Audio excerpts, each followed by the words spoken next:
أعوذ بالله من الشيطان الرجيم بسم الله الرحمن الرحيم. Kondisi bangsa Indonesia sebelum tahun 1908. Rusaknya ekonomi Eropa akibat peperangan dan berkembangnya teknologi pelayaran pada abad ke-15 menyebabkan negara-negara di Eropa melakukan ekspedisi untuk mencari sumber-sumber ekonomi baru ke seluruh dunia. Ekspedisi ini banyak menemukan sumber ekonomi dan lahan baru untuk dilakukannya perdagangan. Ternyata kemudian bangsa Eropa tidak hanya melakukan perdagangan, melainkan langsung menguasai dan menjajah negara-negara yang mereka anggap baru diketemukan. Awal mulanya penjajahan Belanda di Indonesia dimulai sejak didirikannya Verenigde Oost-Indische Compagnie atau VOC pada tanggal 20 Maret 1602. Sejak VOC berdiri, dimulailah berbagai bentuk kekerasan yang menimpa rakyat Indonesia. Penderitaan rakyat Indonesia terjadi dalam berbagai segi kehidupan.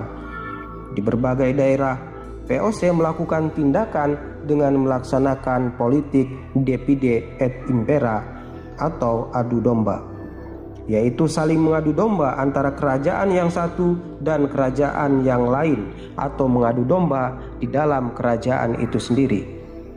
Politik adu domba makin melemahkan kerajaan-kerajaan di Indonesia dan merusak seluruh sendi-sendi kehidupan masyarakat Indonesia. Bangsa Indonesia makin menderita ketika Daendels tahun 1808 sampai dengan tahun 1811 berkuasa. Upaya kerja paksa atau rodi guna membangun jalan sepanjang Pulau Jawa atau Anyer Panarukan untuk kepentingan militer membuat rakyat makin menderita. Penderitaan berlanjut karena Belanda kemudian menerapkan kultur stelsel atau tanam paksa. Peraturan tanam paksa diterapkan oleh Gubernur Jenderal Hindia Belanda Van de Bos, yaitu pada tahun 1828.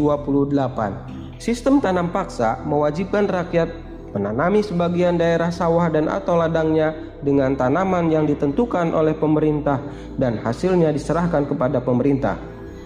Tanam paksa menyebabkan rakyat diperas bukan hanya dengan tenaga melainkan juga kekayaannya, sehingga mengakibatkan banyak sekali rakyat yang jatuh miskin. Di pihak lain, penjajah mendapatkan kekayaan bangsa Indonesia yang berlimpah untuk membangun negara Belanda dan menjadi negara kaya di Eropa. Penderitaan bangsa Indonesia menumbuhkan benih perlawanan di berbagai daerah.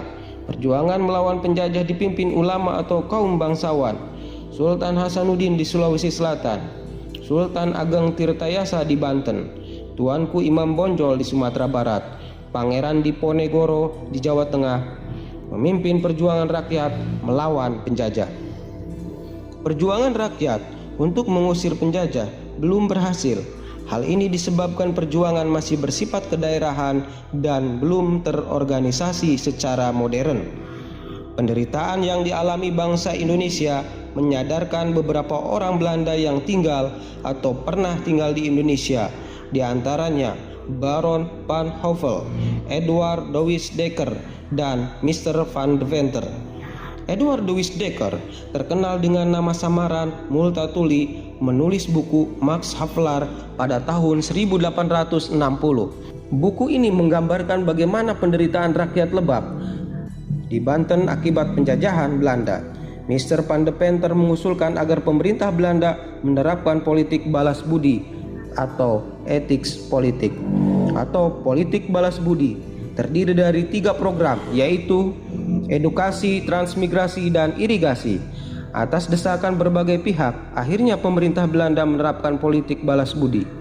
Politik balas budi bukan untuk kepentingan rakyat Indonesia, melainkan untuk kepentingan pemerintah Belanda. Contoh irigasi dibangun untuk kepentingan pengairan perkebunan milik Belanda.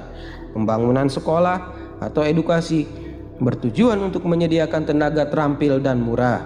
Di sisi lain, pembangunan sekolah melahirkan dampak positif bagi bangsa Indonesia, yaitu munculnya masyarakat terdidik atau mulai memiliki pemahaman dan kesadaran akan kondisi bangsa Indonesia yang sebenarnya. Bangsa Indonesia saat itu kondisinya sangat bodoh, terbelakang, dan kemiskinan merajalela. Mereka yang mengenyam pendidikan dan sadar akan nasib bangsanya selanjutnya menjadi tokoh-tokoh kebangkitan nasional. Program Budi Utomo adalah mengusahakan perbaikan pendidikan dan pengajaran. Akan tetapi, programnya lebih bersifat sosial karena saat itu belum dimungkinkan melaksanakan gerakan yang bersifat politik. Perintis kebangkitan nasional dalam perjuangan kemerdekaan Republik Indonesia. Budi Utomo merupakan organisasi pertama di Indonesia yang bersifat nasional berbentuk modern, yaitu organisasi dengan pengurus yang tetap, ada anggota, tujuan, dan program kerja. Budi Utomo didirikan oleh Dr. Sutomo pada tanggal 20 Mei 1908.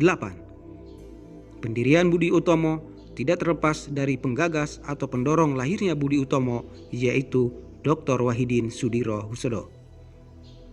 Dr. Wahidin Sudirohusodo merupakan doktor lulusan Stopia, Sekolah Kedokteran Jawa, yang menyadari bagaimana terbelakang dan tertindasnya rakyat akibat penjajahan Belanda. Budi Utomo berasal dari kata Sanskerta, yaitu bodhi atau budhi, berarti keterbukaan jiwa, pikiran, kesadaran, akal, atau pengadilan, yang juga bisa berarti daya untuk membentuk dan menjunjung konsepsi dan ide-ide umum. Adapun perkataan Utomo berasal dari utama, yang dalam bahasa Sanskerta berarti tingkat pertama atau sangat baik. Program Budi Utomo adalah mengusahakan perbaikan pendidikan dan pengajaran. Akan tetapi, programnya lebih bersifat sosial karena saat itu belum dimungkinkan melaksanakan gerakan yang bersifat politik. Sebagai organisasi pelajar yang berintikan pelajar Stopia, gerakan Budi Utomo pada awalnya terbatas pada Jawa dan Madura. Pada tanggal 5 Oktober 1908, Budi Utomo mengadakan kongres pertama di Yogyakarta. Kongres tersebut berhasil menetapkan tujuan organisasi, yaitu kemajuan yang harmonis antara bangsa dan negara, terutama dalam memajukan pengajaran, pertanian, peternakan, dagang, teknik, industri, dan kebudayaan. Besarnya pengaruh pergerakan Budi Utomo dalam perjuangan kemerdekaan Indonesia. Presiden Soekarno pada tanggal 20 Mei 1948 menetapkan hari kelahiran Budi Utomo sebagai Hari Kebangkitan Nasional. Kebangkitan nasional adalah sesi pergerakan perjuangan bangsa Indonesia yang mulai menyadari kondisi dan potensi sebagai suatu bangsa. Kebangkitan nasional pada awalnya dilakukan oleh para pelajar. Oleh karenanya, kita harus meneruskan nilai-nilai kebangkitan nasional tersebut. Di antaranya, kita dapat bangkit dan mengubah diri menjadi lebih baik. Dengan demikian, dapat memberikan rasa bangga bagi keluarga, sekolah, masyarakat, bangsa, dan negara. Alhamdulillahi Rabbil Alamin Ar-Rahmanir Rahim Maliki Yawmiddin Iyyaka na'budu wa iyyaka nasta'in Ihdinas siratal mustaqim